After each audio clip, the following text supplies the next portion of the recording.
Megan and I are still on break, so today we're bringing back a conversation from the archives, an episode called 5 Questions to Ask Yourself When You Want to Quit Your Elopement Photography Business. This episode feels especially relevant because this can be the time of year when a lot of photographers start taking a hard look at where they're at. Maybe bookings feel slower than expected, maybe that bank account is smaller than it used to be, or maybe you're just wondering if this path still makes sense for you anymore. If you've had even a small moment of, is this still worth it? You're definitely not alone.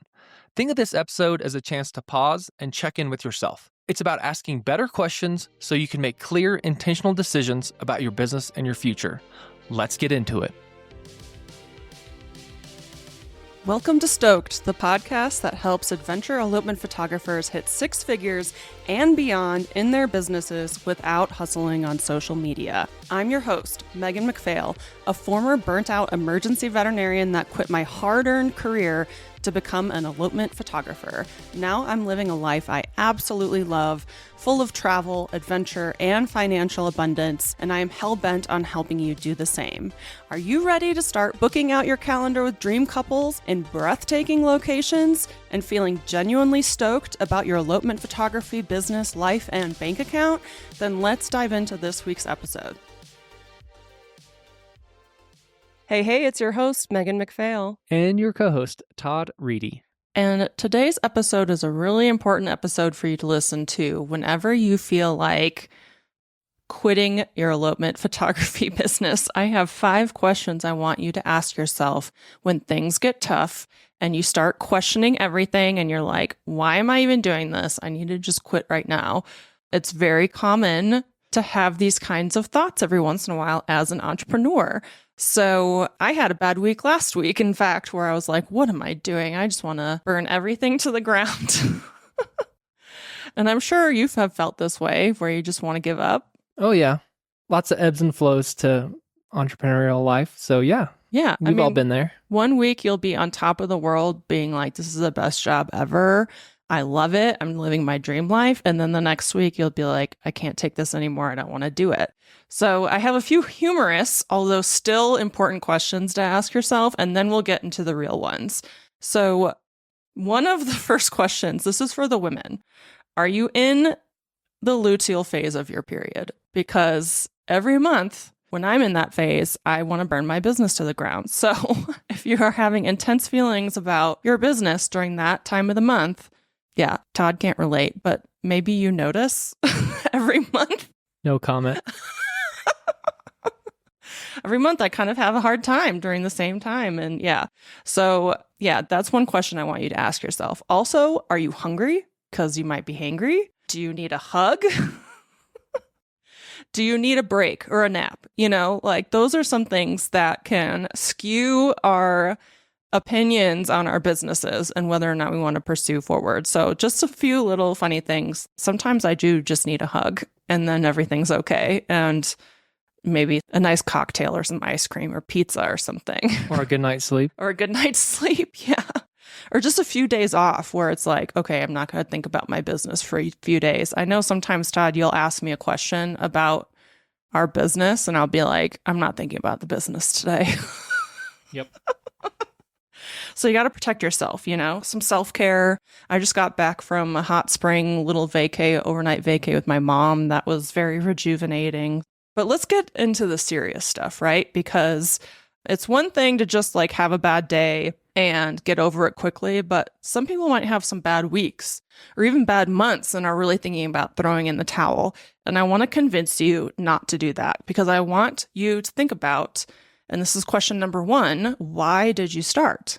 Why did you start an elopement photography business? A lot of times there's a lot of deep reasons why you started. Why did you start your elopement videography business?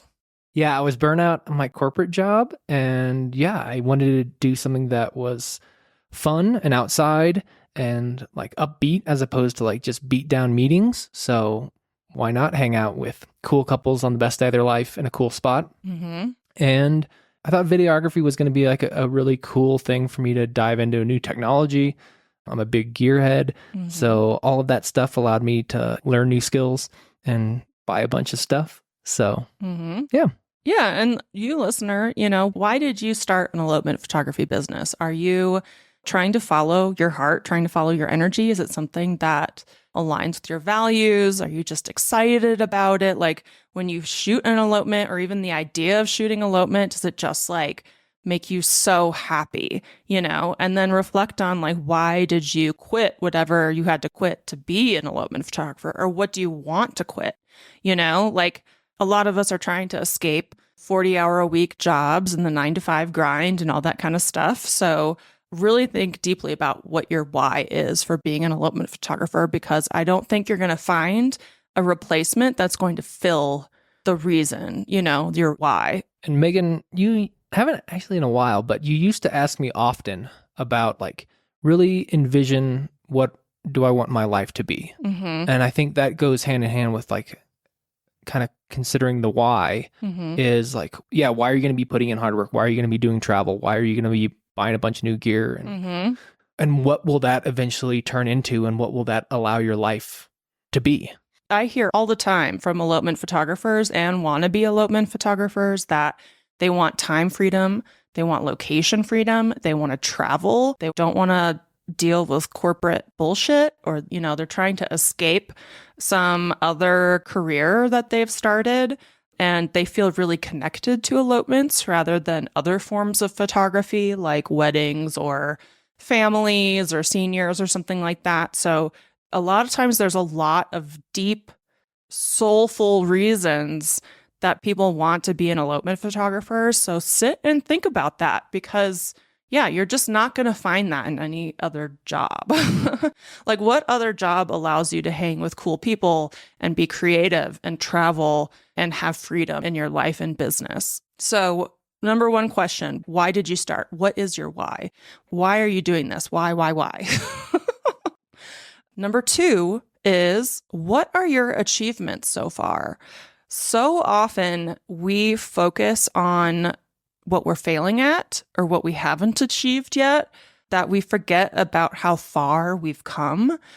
I mean, if I look back at some of my initial photography, it's ridiculous. I mean, we all have to like put our reps in. We all have to work on our businesses. And there's probably a lot of achievements that you haven't celebrated yet that deserve to be celebrated.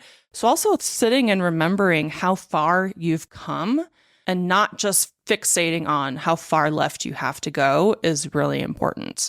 Yeah, like, so open your catalog of galleries and like start at the beginning and like kind of scroll through up to now and like see how far your composition has gone, how good your color grading has gone. Think back to how well the days have gone, because you're so much better of a planner than you were when you first started this journey. Yeah, or maybe you're really new and you just set up your website, or you just put elopement photographer in your Instagram bio or something, and you even have just thought about doing this as a career. I mean, every little step is important, but you should absolutely celebrate your achievements and how far you've come. And it's so easy to forget about them unless you celebrate them. And a celebration could be as little as, okay, I finished my website, I'm going to get some crumble cookies tonight or something. But you need to make it the thing, and you need to celebrate even the smaller steps, not just booking like an $8,000 elopement, but getting your first elopement inquiry, maybe even. And maybe they don't book you even, but like celebrate that, because it's all part of the journey and there is no destination. You're just going to be journeying forever. So it's one of those things where you're hiking up a mountain and you see the top, but then once you get to the top, there's another summit. And then once you hike and you get to that summit, there's another summit. Like the journey never ends in your elopement photography business. So you got to start celebrating the wins, celebrating the achievements, even if they are seemingly small. You got to reward yourself. Which reminds me, we haven't celebrated anything in a long time. We used to do that all the time, and we need to do that again. Yeah, you're right. We haven't. Yeah. Number 3. Are you comparing yourself to others? Are you scrolling the gram and being like, oh, they're so booked up, or oh, they traveled here, or oh, this person's doing that, or oh, like I want this, but they have it, so I can't have it because there's not enough to go around, or whatever you're telling yourself as you're scrolling? I'm telling you right now, like just delete Instagram off your phone or hide it somewhere because there's probably other things that you need to be focusing on instead of doom scrolling and comparing yourself to others. Comparison is the thief of joy. So you don't need to compare yourself to anybody. You are special as you are, and you're on your own journey in your own lane. Put blinders on, mute anybody or delete them or whatever. If they aren't bringing you joy, then stop doing it.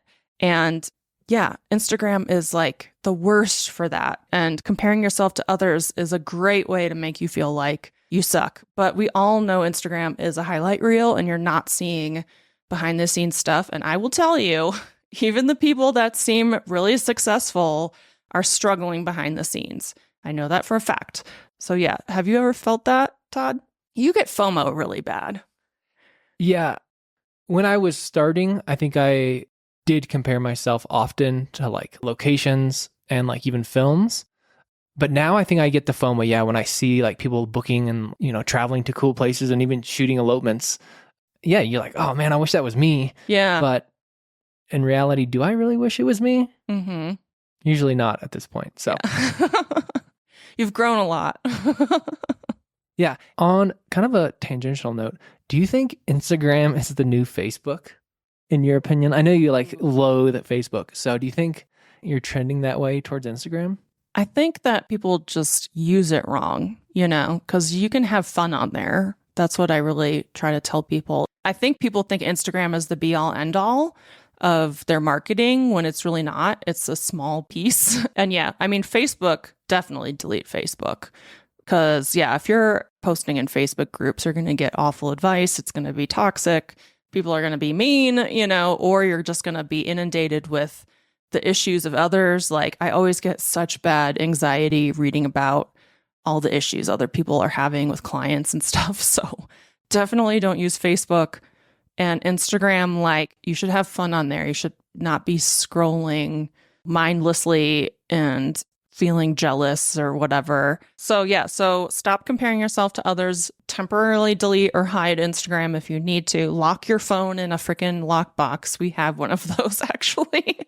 And get your mind out of comparison mode because it'll definitely make you feel sad about your business. Number 4 is, what challenges are you truly facing? Because I know a lot of people will want to give up because they have some bills coming up that they want to pay, and so they need a booking and it doesn't happen. Or somebody inquires and then they ghost and people take it really personally, So like really break down what the problem is. And it's normally your marketing.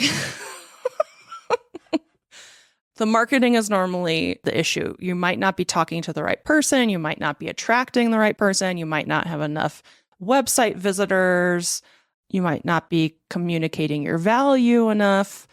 Don't just sit there and be like, oh, well, I need to get bookings and I need to make money. Like you have to break that down into the little pieces that create a booking. Can people find you? Are you relying only on Instagram? Can people find you on Google? Are you running ads? There's just like so many ways to break it down. You really have to like put your small business owner hat on and figure out a solution to the problem. Yeah. And maybe the problem isn't, oh, you don't have bookings. Maybe it's you've taken on too much work. Oh, maybe that's a good point you're charging too little and you're financially strapped, but you're working your ass off. Mm-hmm. So, I mean, there's lots of different scenarios that could play out of like what could be the problem and why you want to burn it all down. But yeah, addressing and determining what the problem is the first step to figure out how to fix it or to get over it. Yeah. And there are solutions to every problem. Okay. Like, I want to make this very clear that business is like a successful business doesn't depend on luck or hope. It's strategy. So there's a solution to everything. And being a problem solver is part of being a business owner and part of being an entrepreneur. So have your moments where you're like, oh, this isn't working. I'm going to burn it all down. But then have some moments of clarity where you're actually identifying, okay, this is really where I'm struggling. How do I fix this? That's really important to be a problem solver. Yeah. And another sub bullet I think that I often have to remind myself is like, your problems probably aren't unique to you. Like, yes, we're all special and we have unique gifts. What we talked about in number 1. But I mean, not having enough bookings is a widespread problem. Overbooking yourself for not enough money is also a widespread problem. Yeah. Working too hard, not getting enough rest. I mean, only booking price hagglers that don't value you and nitpick and micromanage you is a very universal problem. Yeah. So don't think you're in it alone. These problems have plagued others too, and there's ways out of it. So it's not hopeless. Yes, exactly. And then number 5 is, who can you turn to for support? So when I'm having a bad time, I turn to Todd and I complain about everything under the sun. I've let it all out. He's very good about validating my feelings, which is great. But yeah, you need either a supportive friend or spouse or significant other or family member. You need a photographer friend that you can vent to. You don't go to a Facebook group, please. Go to a trusted source if you are in the mastermind, the Elopement Photographer Mastermind with us, or even in one of my courses. You can always come to me. I talk people off the ledge all the time. But yeah, definitely go to somebody who is going to validate your feelings, but also not just bitch and complain and blame the economy or make excuses or whatever. That's why I want you to stay out of Facebook groups, because they're notorious for just becoming like bitch fests and like all scarcity mindsets and stuff like that. If you have somebody you can go to that has achieved the thing that you want to achieve, even better, because they'll be able to tell you like, hey, I've been there and this is how I fixed that problem. But it's important to have people support you. It can be hard though, because entrepreneurship is not widely spread amongst family and friend groups, like our family and friends outside of the photography industry, they don't understand what we're doing. For the most part, yeah. So yeah, don't turn to somebody who's just going to be like, oh yeah, go back to your 9-to-5 secure job and health benefits and blah, blah, blah. I want you to be an entrepreneur. I want you to be an elopement photographer. I want you to be a small business owner and have all of the freedom that you want and the travel and the cool couples and the creativity and the beautiful photos. So turn to somebody who also wants that for you and understands that there's going to be hard times, there's going to be problems, there's going to be difficulties, but for all the hard parts, the success is worth it. And you're probably closer to the results you want than you think, but it does require that problem solving. It does require reminding yourself of your why and your vision for your life. It requires staying in your own lane and not paying attention to what other people are doing. And it will be more fun if you're celebrating along the way. So save this episode in your back pocket for when you're having a bad day or even a bad week, and remind yourself of why you're doing this, that you're strong, that you've done hard things before, and that entrepreneurship comes with ups and downs. Elopement photography comes with ups and downs, and you're going to get through this and you're going to be just fine. You're going to be that successful 6-figure elopement photographer that you want to be. The only thing holding you back is really yourself. So thanks for listening. Thanks so much for joining us on this week's episode of Stoked. If you enjoyed the show and you'd like to help support the podcast, please subscribe, leave a review, and tell a friend. If you're looking for more inspiring elopement photography content, check us out on Instagram at Megan McPhail. And if you'd like to hear more about my business coaching and how I can personally help you hit 6 figures as an elopement photographer, then check out my website at www.meganmcphail.com.